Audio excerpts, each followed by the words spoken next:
শ্যামা নৃত্যনাট্য হওয়ার কথা বলছিল, যখন নায়ানকে বলে যে বিজয়া সম্মেলনীতে তাকে ভাষণ দিতে হবে, মানে পাঠ করে পড়তে হবে, তো তখন মুকুট এসে বলেছিল, আচ্ছা এই নৃত্যনাট্যটা কি শ্যামায় হচ্ছে, এই নৃত্যনাট্যটা শ্যামা কি স্বর্গে হচ্ছে?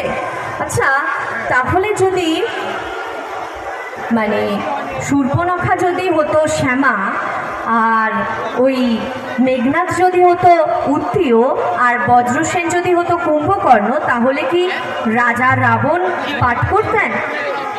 না তুমি কি বলতে চাইছো কি মুকুট? না মানে আপনি তো সারাক্ষণ খালি হুঙ্কার দেন, হম্বি তম্বি করেন, সারাক্ষণ সবাইকে খালি চোখ রাঙাচ্ছেন। শুধু একটাই পার্থক্য, রাজা রাবণের মাথায় 10টা মাথা আর আপনার একটা মাথা।